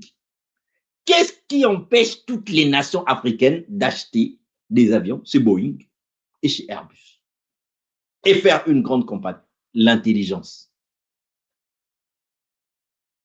Une nation, en fait, beaucoup de gens pensent qu'on a non, l'intelligence, ok? Un pays riche,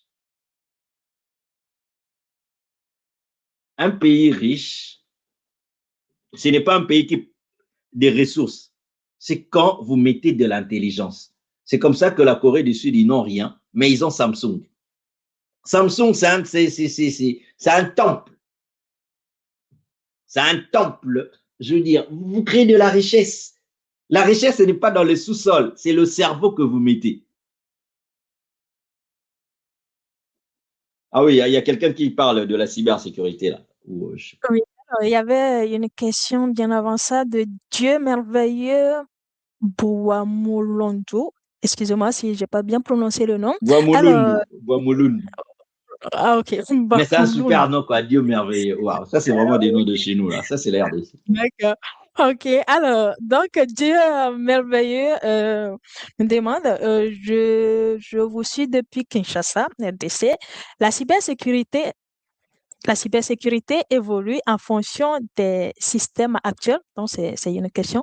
Justement, il aimerait savoir Oui, si la cybersécurité bien sûr, évolue. bien sûr. En fait, aujourd'hui, on est complètement d'accord. Aujourd'hui, on a vu que l'IA, l'émergence de l'IA avec les deepfakes, quoi. Voilà, je veux dire. Les criminels s'adaptent à la technologie. Ils s'adaptent à tout.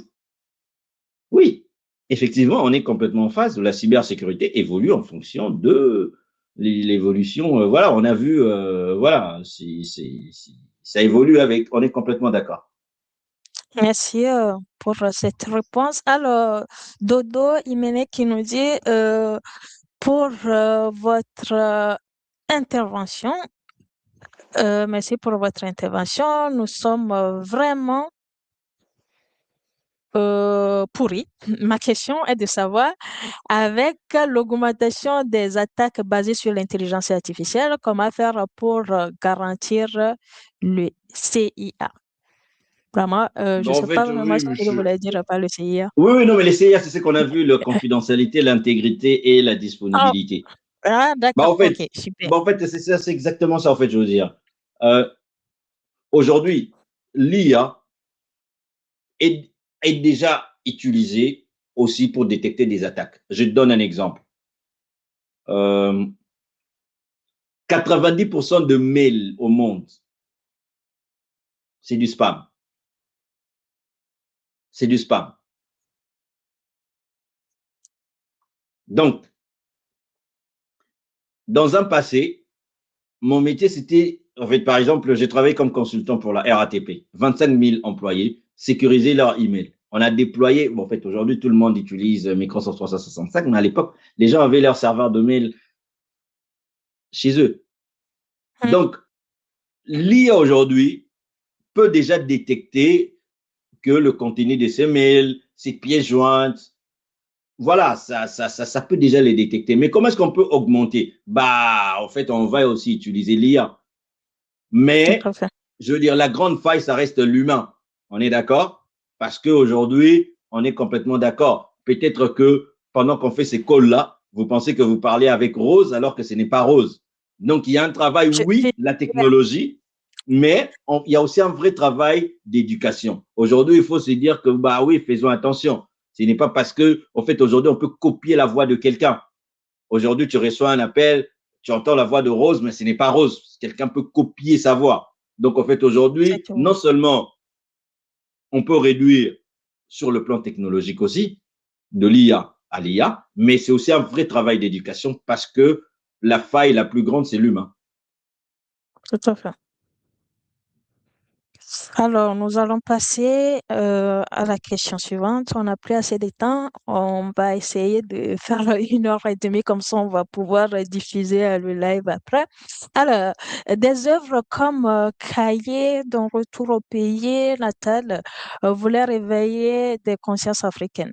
Mais le passage du masque noir au masque blanc a souvent freiné le projet de développement. Pourtant, les solutions sont connues. Si l'Europe s'est construite par une souffrance partagée, la question reste ouverte. Pourquoi pas l'Afrique aujourd'hui? Pourquoi pas? En fait, moi, je dis toujours, oui, je ne suis pas un expert de la politique. Je veux dire, à un moment, la première des choses que nous devons arrêter, c'est toujours d'accuser les autres. À un moment, nous devons assumer que nous avons merdé. Mais ses En fait, responsabilités. j'ai un livre que j'adore. Ça s'appelle L'aide fatale d'Ambi Samoyo. Je vous recommande ces livres. Elle est en train d'expliquer que entre les années 60 et les années 90, l'Afrique a reçu 300 milliards de dollars d'aide. Et en même temps, le taux de pauvreté est passé de 11 à 66%. Donc, cette aide-là a servi à nous appauvrir. Aujourd'hui, Comment on vous peut allez expliquer apprendre cela? dans un... Bah, en fait, je veux dire, aujourd'hui, nous, il faut qu'on nous aide. Moi, je dis toujours, moi, je blague, je ne mâche pas mes mots. J'ai une association, moi. Je soutiens des jeunes Qui est Mali? Oui. à Kilimali. Oui. Je soutiens les jeunes. Je leur donne de bourses de renforcement de capacité. J'essaie d'organiser un événement. Vous allez voir les gens, vous leur dites, venez cotiser, donnant rien pour. À Kilimali, ce que nous faisons, nous donnons des bourses de renforcement de capacité aux jeunes. Nous avons construit un laboratoire qu'on a équipé avec de routeurs, de switches, de routeurs, des firewalls pour permettre aux étudiants à Kinshasa de pratiquer. Parce que moi, j'étais étudiant. Moi, j'ai appris l'ordinateur, on m'a dessiné l'ordinateur au tableau. Aujourd'hui, on a des étudiants qui font 5 ans réseau télécom, ils n'ont jamais vu un switch, ils n'ont jamais vu un routeur. Mais quand je viens voir certaines personnes, je leur dis, mais est-ce que vous ne pouvez pas cotiser pour aider les jeunes, acheter tels équipements? Non. Mais quand c'est pour construire les églises, j'ai rien contre les églises. Quand c'est pour Nzoto Afali et Mata, si c'est pour les Ndombolo, nous cotisons. Mais c'est toujours la faute des autres. Je ne dis pas que je nie ce que font les autres. Mais au fait, quand tu mets trop d'énergie dans ton passé, ah oui, colonisation, esclavage, j'ai pas de problème, je ne nie pas. Quand tu es trop attaché à ton passé, tu n'as pas assez d'énergie pour avancer. Le passé colonial, le passé ceci, on ne le changera pas. On ne change pas le passé. Arrangeons-nous juste que pour que dans les futurs, que ça n'arrive pas. Et ça, ce n'est pas en criant. Vous savez, il y a, en fait, moi, une fois, j'étais à Tokyo. Je veux dire, c'est la première fois que je suis dans un pays, mais j'ai l'impression d'être dans une autre planète. Rappelons que le Japon, c'est 2 bombes atomiques, mais ils ont 10 industries automobiles. Nous, là, on en a combien? Nada. Je veux dire, est-ce que je veux nier? Est-ce que je veux nous dénigrer? Parce que moi, j'ai déjà vu des gens me dire, oui, tu dénigres les Noirs, tu dénigres l'Afrique. Les amis, je veux dire, je vis en France, je suis noir, je m'appelle Ntsumbu. Encore Renato, des fois, il se demande, est-ce qu'il est portugais et tout, je m'appelle Ntsumbu. Nos frères et nos sœurs ont du mal à trouver des stages. Combien d'entreprises nous créons? Combien? Pour accueillir nos frères et nos sœurs. Mais nous sommes le premier à nous plaindre qu'on n'aide pas nos frères, on n'aide pas nos sœurs. Qui va les aider si nous, on ne le fait pas? Personne. On a des entreprises dans nos pays. Aujourd'hui, quand vous regardez dans la plupart des pays,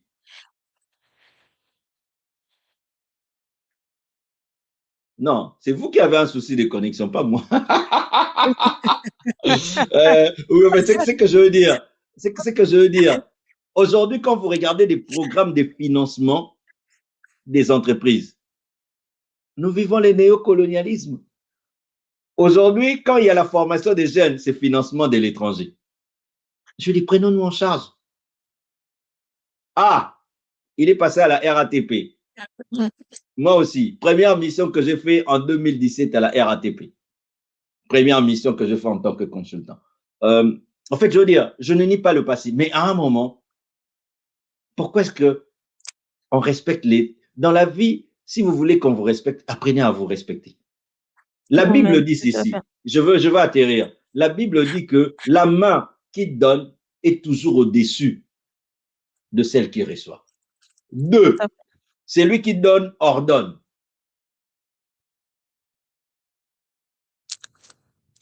Ça, c'est une cohérence qu'on ne peut pas nier. Oui. Alors, il y a Gabriel qui nous revient en disant l'IA est le toit de la maison. Si l'on commence par le toit sans fondation, sans mur, sans électricité ni eau, on ne construit pas une maison. On s'expose. On dort à la belle étoile sous un toit qui ne tient pas. Avant l'IA, il faut les bases. Éducation, infrastructure, maîtrise des technologies existantes, vision collective. Sinon, l'IA ne protège pas. Elle révèle simplement ce qui manque. Oui, mais en fait, je veux dire, en fait, moi je pense qu'à un moment aussi, faisons attention avec les buzzwords. Je veux dire, en fait, beaucoup de gens ne se rendent pas compte qu'on utilise déjà l'IA depuis longtemps.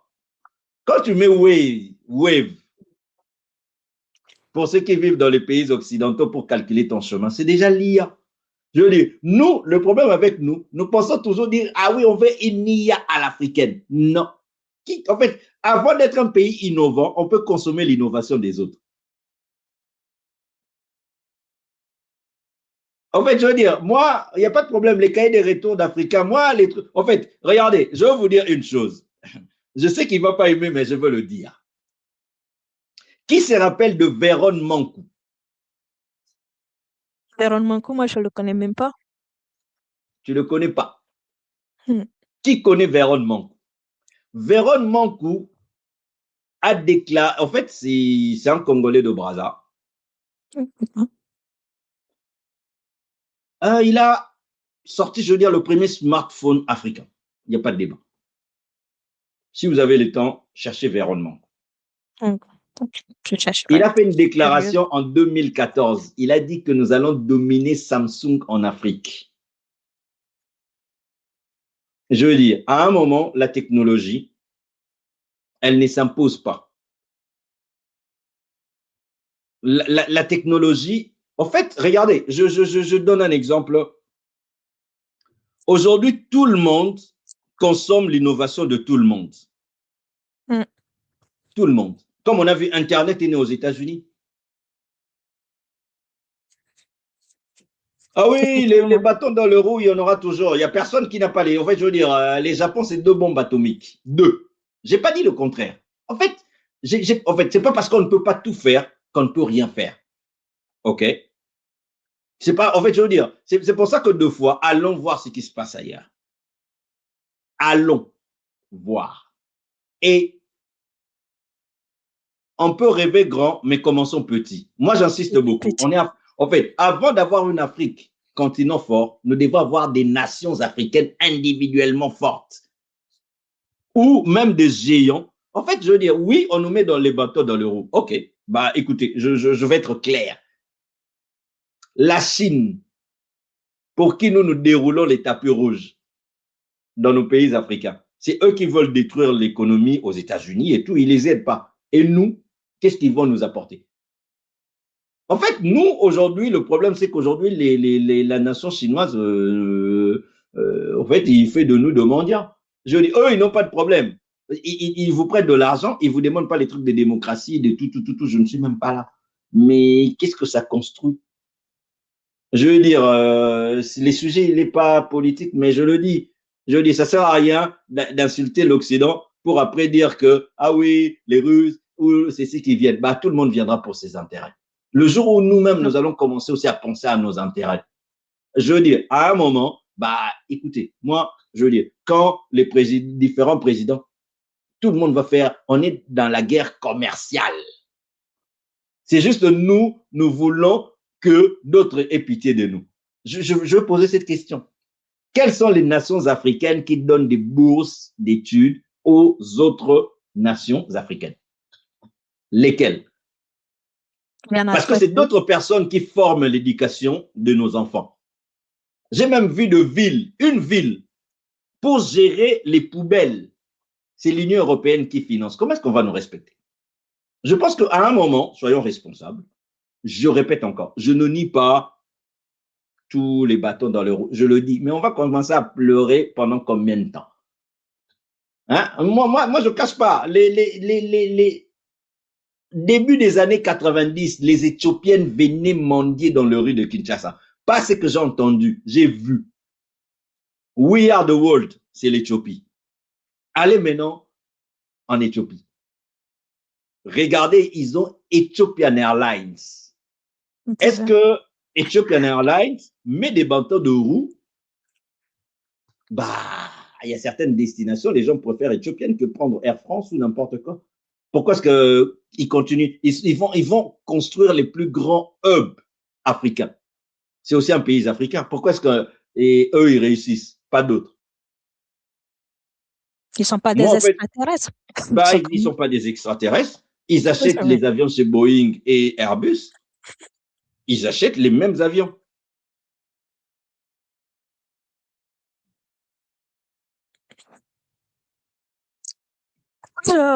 Merci encore une fois, Renato.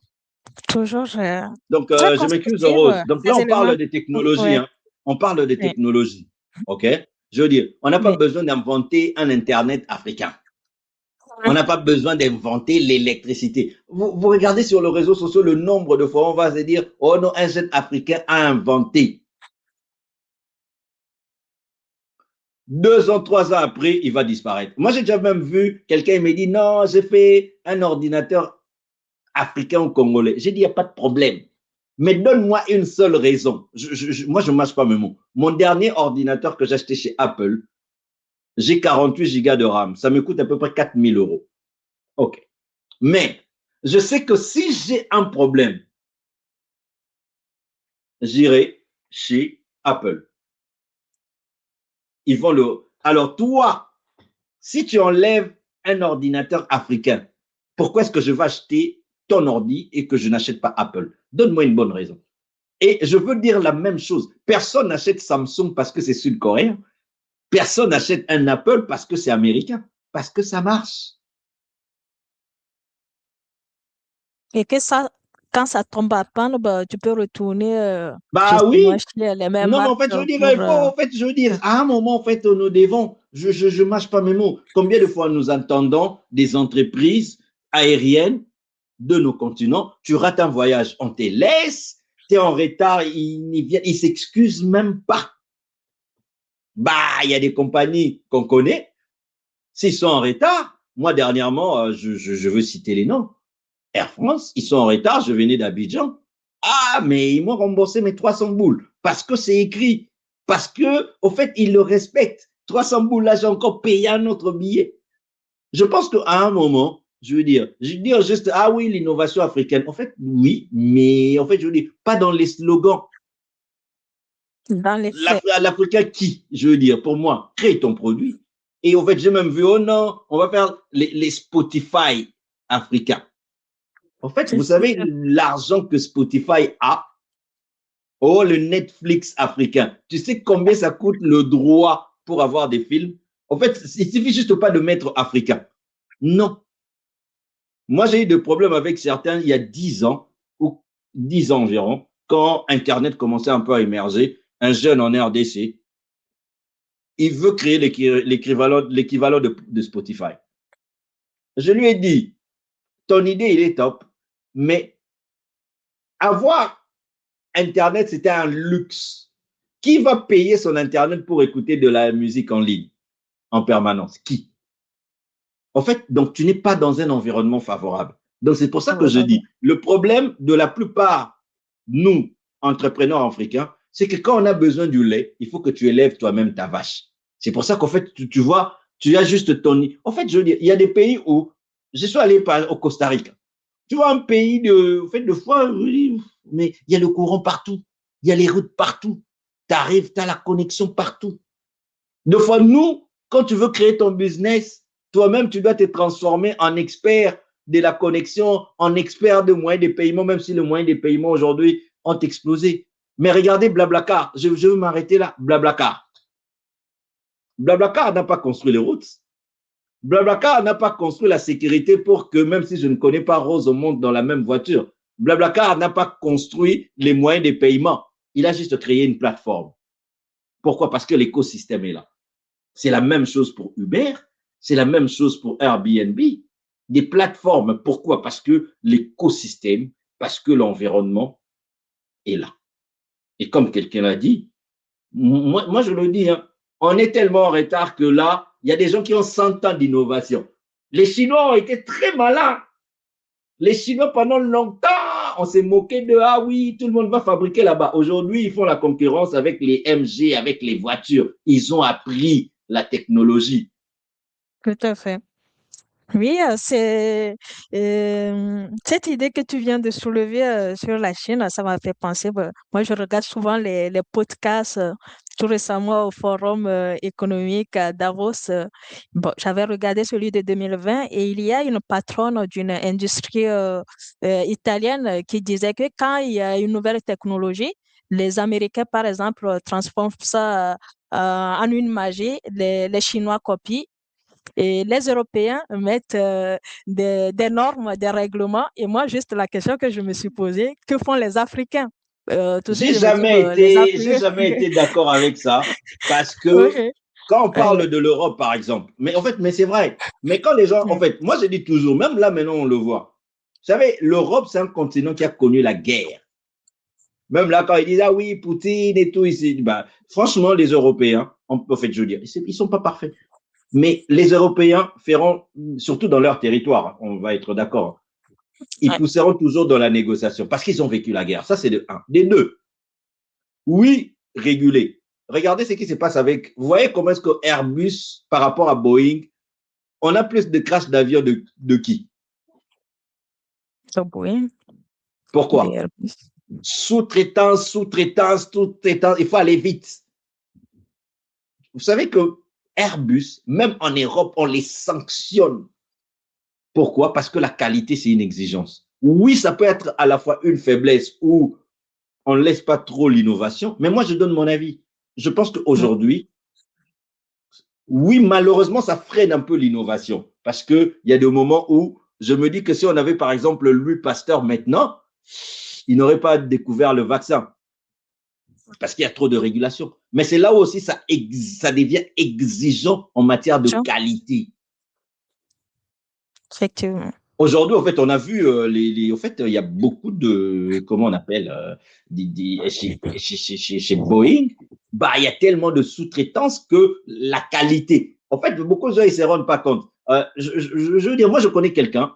En fait, beaucoup de gens, ils ne savent pas, par exemple, la COVID. On n'aurait jamais eu la COVID en France. Je vais vous dire pourquoi. Parce qu'en France, il y a des métiers qu'on appelle, il y a des gens, leur métier, c'est la qualité. C'est-à-dire, quand les gens mangent dans les maisons de retraite, dans les cantines scolaires, euh, c'est pour ça que vous voyez très souvent, quand on dit que, ah, il y a 2 enfants de telle école, ils ont vomi, ils ont mal au ventre, on remonte toute la chaîne. Pourquoi? Parce que, parce que si par exemple, moi, je travaille dans la cuisine, je ne suis pas autorisé, par exemple, des fois quand ça arrive, tu reviens de l'Afrique, tu ramènes un peu de piment. Non. Toute la nourriture, tout ingrédient qu'on met dans la nourriture est tracé. On sait que le sel a été acheté ici, la viande a été ici. Et on garde la nourriture là pendant une dizaine de jours. Dès qu'on apprend qu'un enfant ou 2 ont vomi et tout, on remonte toute la chaîne. Oui, c'est de la lourdeur, mais ça sauve combien de vies? Beaucoup.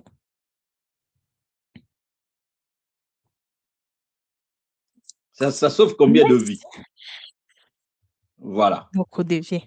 Merci beaucoup, Ronaldo, pour ces éclaircissements. Nous sommes arrivés presque à la fin et nous ne pouvons pas terminer cette émission sans parler des perspectives, des solutions ou voir même quels sont les défis majeurs que la plupart des pays africains doivent relever pour atteindre un niveau élevé dans la transformation numérique.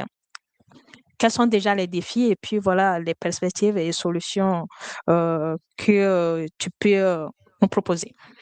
Bah, en fait, je veux dire, pour moi, en fait, c'est ce que j'ai dit aujourd'hui. Mm. Euh, c'est que aujourd'hui, tout le monde consomme l'innovation de tout le monde. Mm. Tout le monde. Je veux dire, l'électricité, tout le monde la consomme. La technologie, tout le monde. La première des choses, oui, rêvons grand, mais commençons petit. Nous avons besoin des nations africaines fortes, individuellement, avant de parler d'un continent. En fait, moi, je ne crois pas. En fait, il y a des gens, il y a des gens, ah oui, c'est entrepreneur africain. On ne te connaît même pas dans ton quartier. Tu n'as même pas de clients. Commence local. Je veux dire, il y a des entreprises, il y a des gens qui se disent entrepreneurs en Afrique, mais en fait, je n'étais même pas connu dans ton quartier. Soyons humbles, reconnaissons que nous sommes en retard. Et puis, nous allons avancer. Je donne un exemple toujours. Et puis, il y a une différence entre copier et s'inspirer des autres. Aujourd'hui, la plus grande nation digitale, c'est qui? C'est quoi? C'est l'Estonie. l'Estonie. L'Estonie, c'est un des pays qui est sorti de l'ex-URSS dans les années 90 à la naissance d'Internet. Ils ont zéro administration, ils n'ont rien. Directement, ils ont construit toute leur administration sur base d'Internet. Aujourd'hui, tout ce que vous ne faites pas en Estonie, en ligne, c'est se marier. Tout s'est fait en ligne, au point qu'ils vendent leur modèle économique. Ils les vendent. Je veux dire, tous les pays, quand vous regardez, en fait, je veux dire, aujourd'hui, les nations africaines, s'ils veulent devenir des pays, des grands pays digitaux, ce n'est pas la France, ce n'est pas les États-Unis, c'est l'Estonie. Pour s'inspirer. Allons nous inspirer et arrêtons de courir derrière la transformation numérique de visibilité.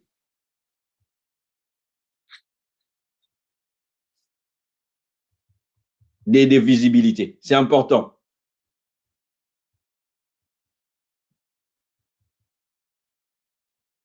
OK? Donc, c'est ça exactement mon avis. Merci beaucoup, Renato, pour ces éclaircissements, ces perspectives, mais surtout pour ces solutions Oui. que tu nous proposes autour de cette thématique, la transformation numérique, la perception du secteur public africain. Alors, nous allons revenir sur quelques commentaires. Modibo, merci à vous aussi pour la présence, mais surtout pour votre intervention autour de cette thématique. Merci également. Elika, laisse-moi finir juste. Je viens de finir, tu vois, je te rappelle. OK. À Gabriel Rodrigue, à tous ceux qui ont participé, notez que vos interventions étaient très utiles pour cet échange et nous vous remercions. Merci à toi, Renato, pour Normal, merci cette pour l'invitation. intervention. C'était un plaisir. Bon, ça a été vraiment un réel plaisir d'échanger avec toi, de pouvoir apprendre. Merci pour ces éclaircissements. Et je rappelle que le replay, il sera disponible. Donc, ceux qui n'ont pas réussi à suivre directement sur live streaming, vous pouvez retrouver le replay sur nos plateformes des réseaux sociaux, notamment LinkedIn, YouTube et puis Facebook. Voilà, je vous donne rendez-vous très prochainement. Donc, nous aurons d'autres invités pour pouvoir échanger. Allez, Renato, à très bientôt et très bon À week-end très à toi. bientôt.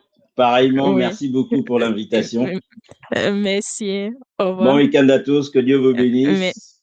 Merci. Au revoir. Bye bye. Au revoir. Rejoignez Rose TV Network pour les échanges, les partages autour de l'entrepreneuriat, du management de projet, des métiers dans l'IT et de l'intelligence artificielle. Join Rose TV Network for valuable discussion and insight. Rose TV Network, la chaîne de référence, la chaîne du futur.